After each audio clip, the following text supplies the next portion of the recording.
eventually, I think, move to a cashless society, and then they would obviously have oversight over your transactions, have the ability to impose things like social credit scores, and that's not like an insight unique to me. I mean, people have said this is potentially something that could be abused, and so we talked about, hey, we want to do this in Florida. Well, I'll tell you what, I mean, like, these corporate media outlets, they're like so upset about this, and they're all doing the same thing.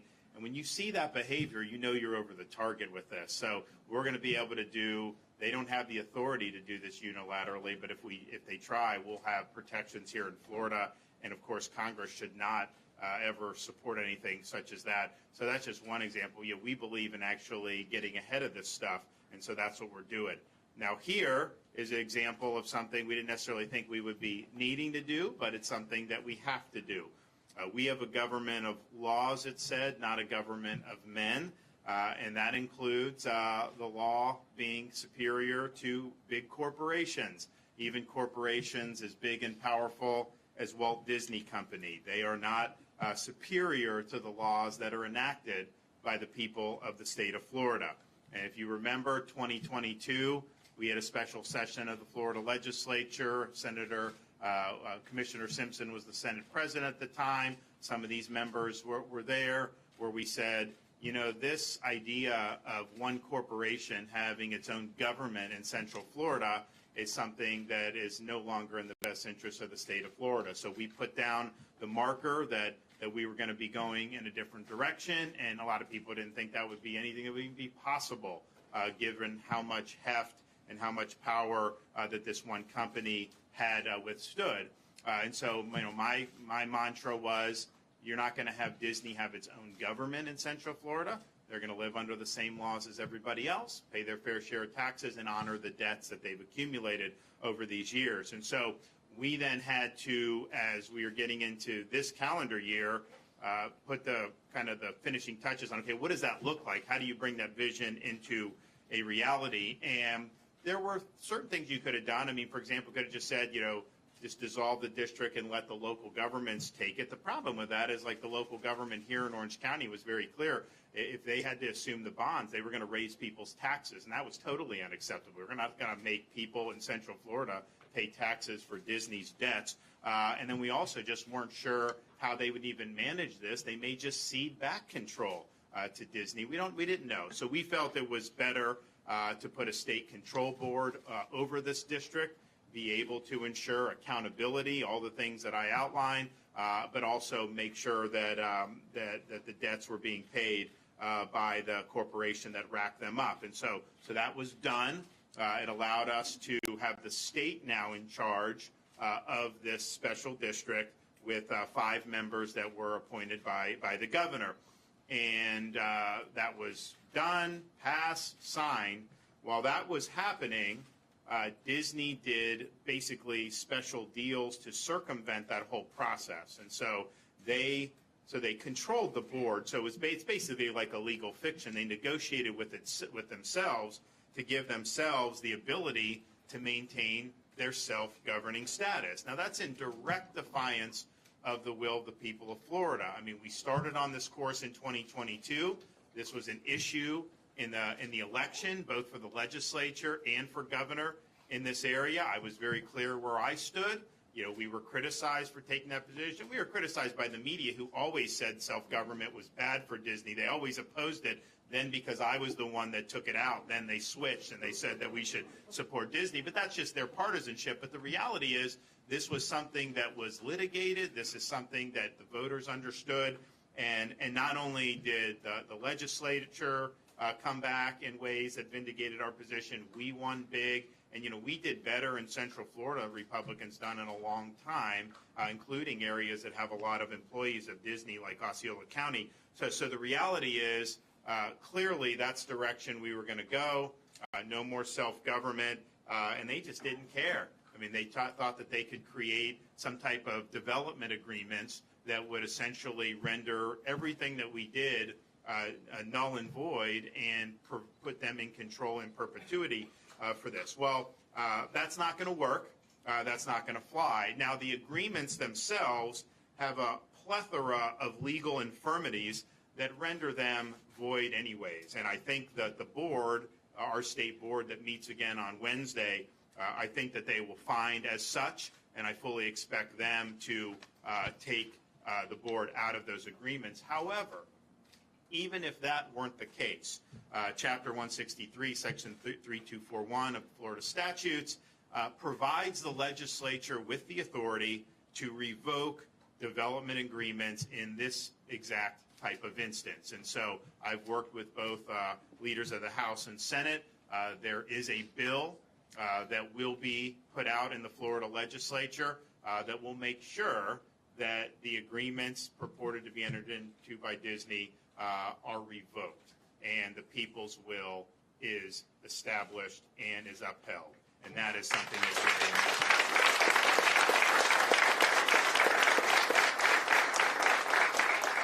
And at the end of the day, we made the decision as a state, as a people, through the medium of our elections, that we would not have one corporation serving as its own government. That's not good government. It's not something that we want to entertain in Florida any longer. And whatever rationale there was 60 years ago to do that, clearly now we're in a much different era as a state. We've got a lot of competitors that are treated differently, a lot of businesses and individuals treated differently, so we don't want to do that. So we want to make sure that Disney lives under the same laws as everybody else. And some of that has already been underway. Once the state board took over, we began mobilizing state agencies to ensure that Disney's following the same rules. Building inspection, safety, all these other things that they were exempt from when everybody else has to follow. Now, if these are not good laws, then everyone should be exempt. You shouldn't just say one corporation should be exempt. So that's already been done. We're also working with the legislature. We expect the legislature to provide a legislative amendment, a provision. You know, this monorail is exempt. They exempted the monorail from any safety standards or inspections, so they're going to go and make sure that the monorail is subject to oversight, just like everything else would be in the state of Florida. And Commissioner Simpson will talk a little bit more about what the Department of Agriculture and Consumer Services would do, but they have oversight over amusement park safety, generally speaking, except Disney's been carved out of that over the years. Well, now they're back in the game, so they're going to make sure that that's done. So it's just very important that we have uniform applicability of the laws, and to be able to circumvent this stuff, provides one company with a competitive advantage. We don't think that that's right. We also, so the board is going to meet on Wednesday, and we anticipate that they will be tackling a lot of other issues to ensure that our vision is upheld with respect to this district. You know, one of the things they tried to do was put restrictive covenants on the land that the district owns. So if you look at this whole special district, Walt Disney Corporation obviously owns a lot of it, but the district owns other land. And, you know, quite frankly, I wasn't even thinking about that land. This was not something that was really important one way or another. We just wanted them to live under the same rules, pay the debt, pay the taxes, all that stuff. Oh, but come to think of it, now people are like, well, what should we do with this land? And so, you know, it's like, okay, people have said, you know, maybe have maybe create a state park, maybe try to do more amusement parks. Someone even said, like, maybe you need another state prison. Who knows? I mean, I just think that the possibilities are endless, and so that is now going to be analyzed to see what would make the most sense, and that wasn't necessarily even on the radar. I anticipate the board is also going to look at some of the infrastructure here, like the utilities, and then ask the question: it would be better to sell that utility from the district to maybe a private entity who can operate it more efficiently. Maybe the district would save some money on this and could put that towards paying down the bonds and the debts. So I know that'll be something there. One of the things I said from the very beginning that I know the board is interested in is we've got these first responders, but they've really had no one that they could talk to about any type of grievance procedures or pay. So we think that you want to have pay increases for the first responders here in the district, and I think they can get that done.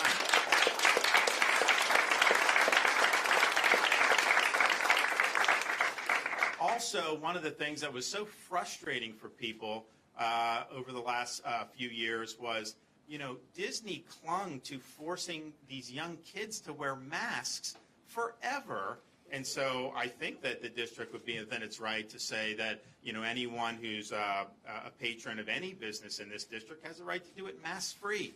You should not be required to do a mask or any type of these medical authoritarian policies.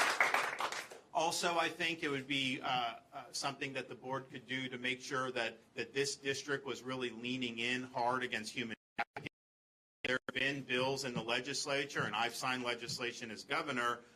What would happen, though, is those bills, as they were going through the process, would sometimes get watered down, largely due to the lobbying heft of Disney, not wanting to have warnings and hotels and stuff. I think it's important that we lean in as hard against this as we can. And so I think they're going to do, we're actually doing more in the legislature. I know the legislature is working on some stuff, which hopefully I'll be able to sign. I really look forward to doing that. But we just have to make it very clear as a state, of course, but then here within this district, that really there's zero tolerance for human trafficking.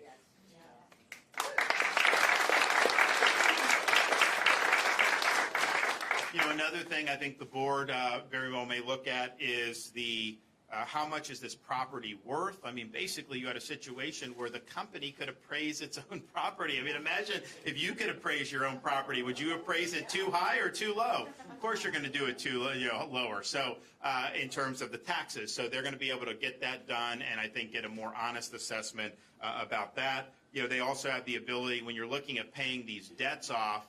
There's about close to $1 billion, I think, in unsecured debt, and we'd like to get that debt paid off as quickly as possible. Of course, it's not going to be paid by taxpayers outside of this district, so you got to figure out how you're going to do that.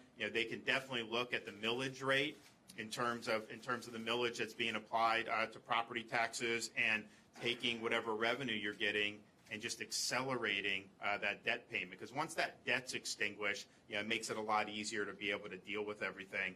And then finally, what role can they play in ensuring more workforce housing within these properties? I think that it's been a huge issue for so many people throughout the state of Florida. We just did a big bill for the state as a whole, but particularly here, there's been a lot of promises over the years about doing affordable housing for the workforce, and yet very little follow through, and there's various reasons for that, but I think we have an opportunity to look at that. So I think you're going to see a lot of action from the state board's perspective on Wednesday and then in the ensuing weeks, and I think it's all about making sure that the vision is made into a reality where this company is under the law, following the law, paying taxes, and honoring the debts, and not governing itself. And so if we've been able to do that, this is a larger issue than just kind of this particular special district. The larger issue is ultimately who governs in a republic. And I think it's we, the people, under the Constitution. I think that's the only answer.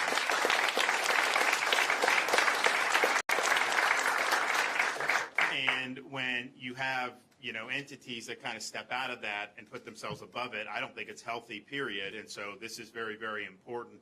And if you look, we have in Florida, I mean, I know there's a lot of national economic problems. I mean, we still have inflation. You've got a lot of turmoil potentially on the horizon. But if you look what we've been able to do at the state level, we've gotten the big issues right. I mean, obviously having the state open during COVID, they weren't even allowed to operate in California for like a year. Are you kidding me? And they were operating here. They actually opened way later than we said get in, and they wanted to wait a little longer even in Florida. But I mean, we were very happy to have people up and running. And if you look at our unemployment rate, close to an all-time low, much lower than the nation as a whole. Our GDP growth faster than any other big state. We're the fastest growing state, number one for net in-migration, second lowest per capita state tax burden in America, second lowest per capita state debt burden in America. And in our budget that we're going to do this year, I think we did $1.2 billion in tax relief last year. That was a Florida record. They may do twice that. They may get up to $2.5 billion this year. That's a huge benefit for a lot of folks throughout the state of Florida. And we're also, I had proposed, and I think the legislature is going to adopt, we have very low debt as a state. Our economy's over $1 trillion. Our debt's about $20 billion. But because we have a big surplus, hey, can we make more mileage on that?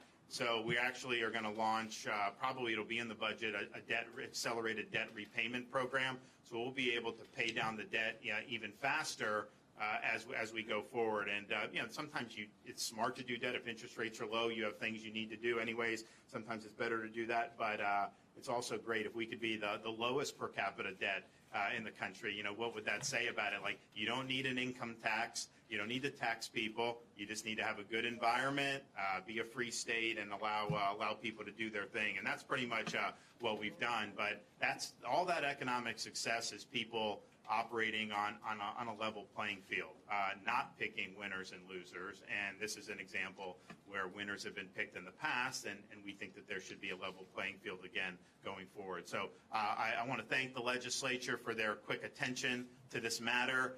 When this was first reported, there was a lot of misinformation put out there. We understood that, but we also wanted to make sure we were working with them very tightly and that we were being able to have appropriate legislative response in addition to the response that the control board would do. So now we're going to hear from some other folks. So Senator or Commissioner Simpson, you're up.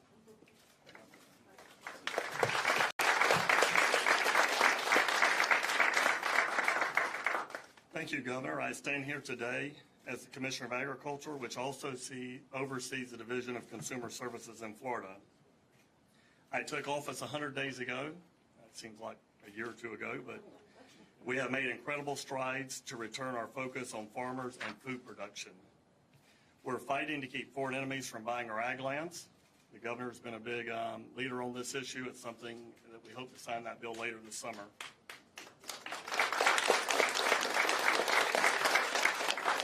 We are building on our wildlife corridors through the Rural and Family Lands program to keep land in the hands of farmers rather than developers.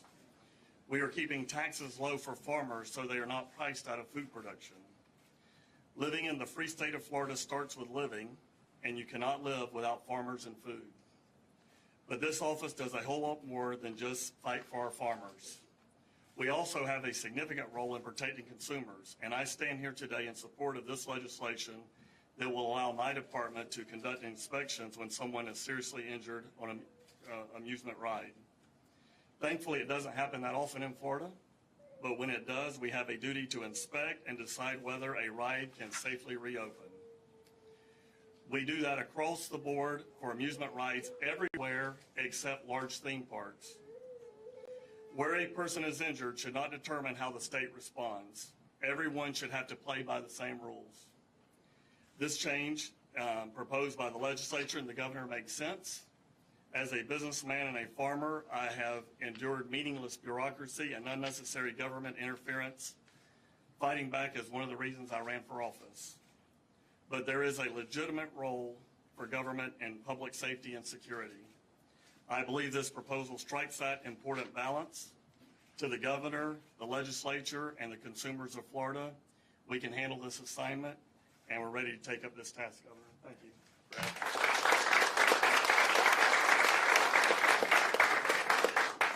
Thank you, Governor. Thank you, Commissioner. It's an honor to be here with you guys today this afternoon. I'm going to be brief. As the original bill sponsor of the bill that put this in place, we're here today because the legislature took that action to ensure that all companies were on the same level playing field and had the same rules. No company should be able to build a stadium, a nuclear power plant, or most troubling, have eminent domain and be able to take someone's property without any kind of state oversight. And that's what that bill did. You know, we talk about the legislative process and what we went through. There was a lot of time, a lot of staff time put in this process, a lot of reading done, a lot of people looking into how we make this work. You know, our number one priority as any elected official is always public safety, and we do that. But we also wanted to ensure, as the governor said all along, that none of the citizens of Osceola or Orange County would ever be responsible for that debt, and we did that. Unlike some of the media that's probably here today that tried to report and say we did not do that, and it was going to happen, and $2,000 on your tax bill a year, let me look you straight in the camera and say you were wrong. Yeah. It's not happening.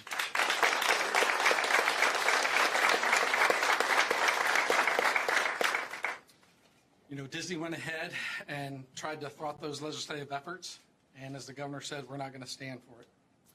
As he said, we're a country and a state guided by the rule of law. Trying to pass an 11-hour deal in the middle of the night, Disney acted in only their favor and not of the people. The legislature is appalled by this action and what they have done. And you're going to hear in just a little bit in the days to come the action we're going to take to keep anything further from happening. Thank you all.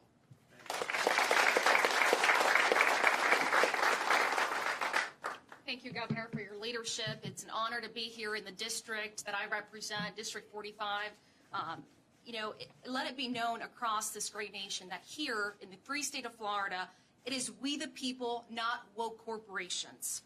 When Walt Disney founded this company and brought his beloved theme park to Central Florida, he envisioned the happiest place on earth dedicated to the proposition that children and families deserved a high-quality entertainment. We all love Disney. However, you cannot indoctrinate our children. Instead, they have turned Disney into this corporate PR arm of a small group of extremists who want to indoctrinate our children with radical gender ideologies that have no basis in science, common sense, or basic human decency. They have pushed far-left narratives and lies about our great state, and now they think that the rules don't apply to them. Well, I have news for the woke administration at Disney, that this is not California. This is the free state of Florida, and you do not get...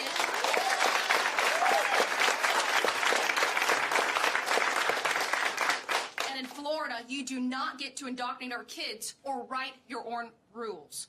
Under the governor's leadership, Florida has the best economy in the country. Unlike cities like Los Angeles and San Francisco, when people come here, they thrive.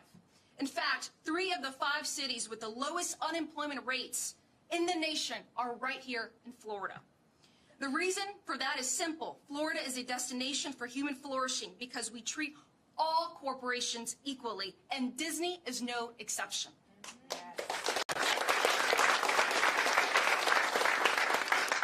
It is time for Disney executives to have a sober conversation and retake the company from the radical ideologies that have hijacked it. You are in the business of entertaining children and families. You are not in the business of social re-engineering or promoting radical political ideologies. And if you think you are, we have good news for you. As our great governor has said, Florida is the place where woke goes to die. Thank you.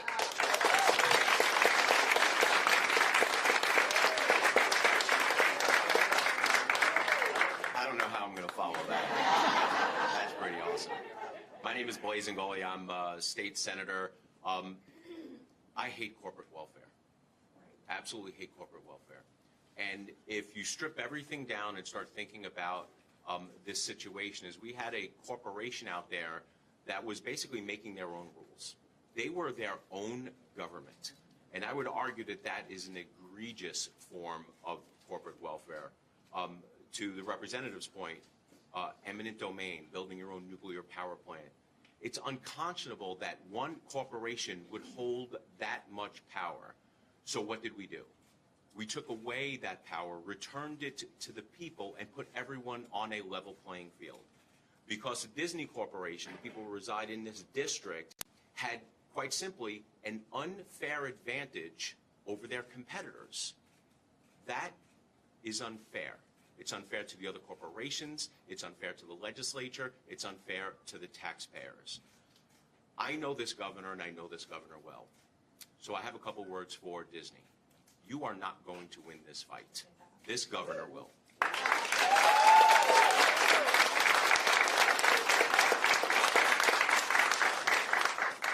And one word of advice to Disney Corporation going forward. Just let it go. Let it go. That's it. Thank you, Governor.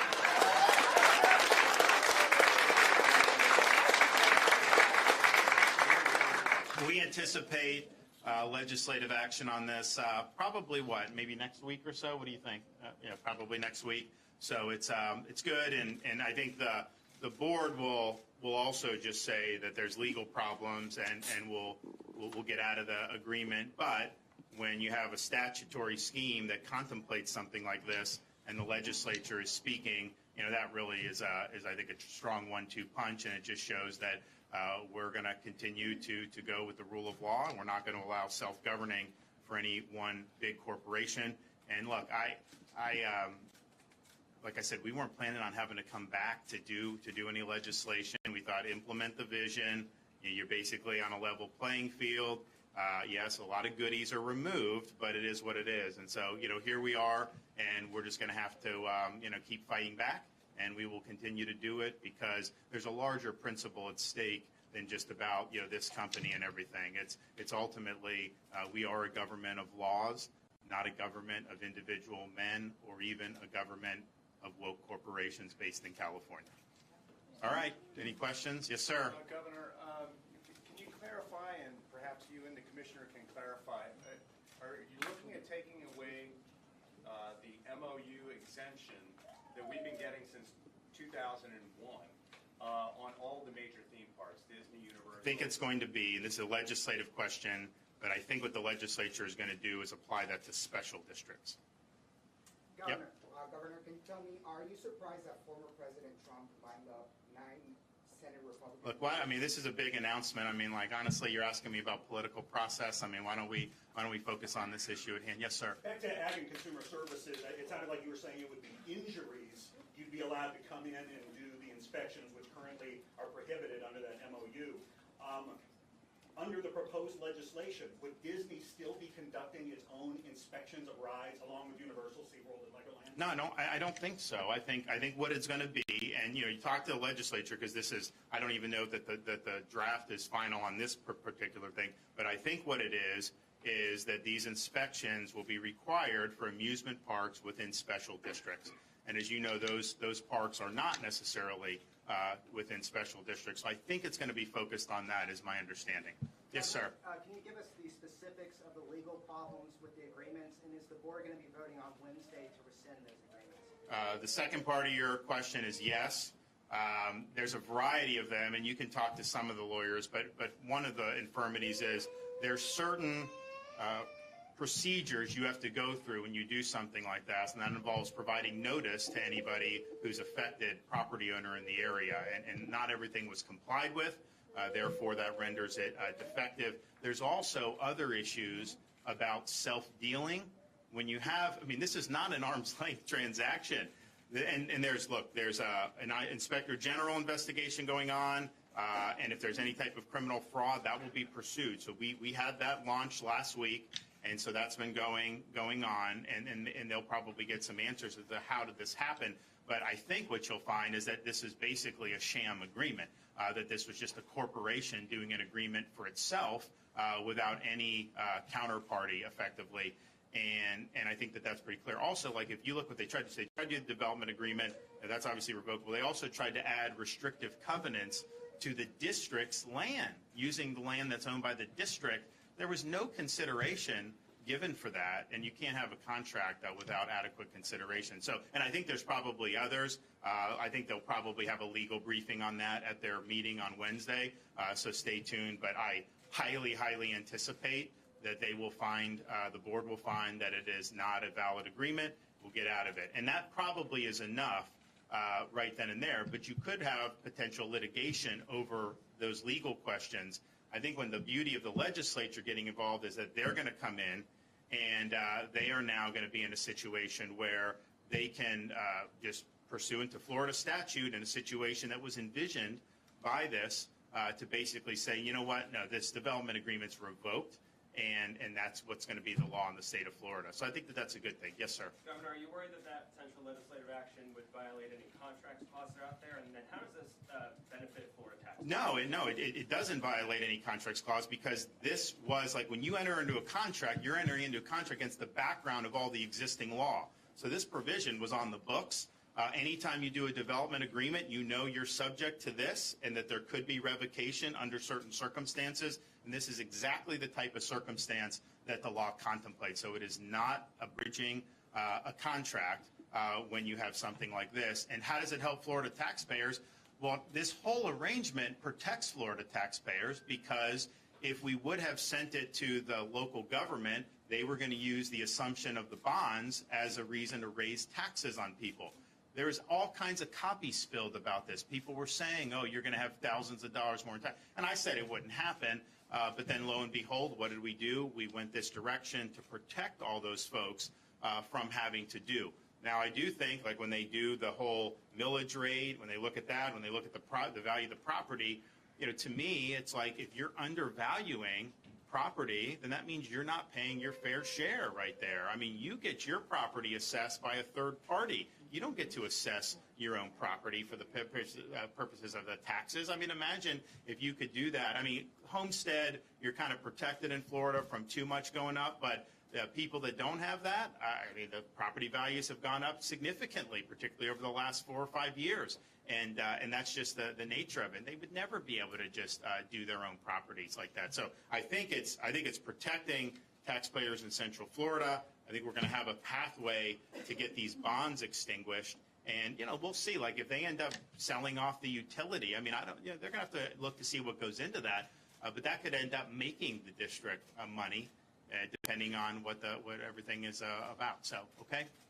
Governor, you had previously talked about tolls and taxing Disney hotels. So could the average person going to Disney, visiting Disney? So what we were referencing is not necessarily that the legislature would impose those taxes, but that they would arm the district with the ability, because actually the old district did have the authority to do toll roads. We took it out in the February legislation. But then we thought, you know what, maybe you would do. But then I told myself, I said, well, I wouldn't apply that to Florida residents. But then if you don't apply it to Florida residents, can you do it? So we just and the legislature was kind of cool to the idea of giving them that. But as we research the powers that the district has, we absolutely are confident that they have enough wherewithal to be able to do what they need to do to ensure that there's adequate revenue to be able to extinguish the debt that has been accumulated over all these years. So I think it's a combination. I think the legislature didn't really, think it would make sense. And then as we looked more deeply, we're like, you know what, they do have the tools. So it wasn't that they were going to oppose a tax. It was just they were going to give the district the ability to levy. But I don't think it's necessary as we look through this. And I think that what the board does over the next few weeks will make that very, very clear. All right, everyone, stay tuned. We got more coming up, so be ready.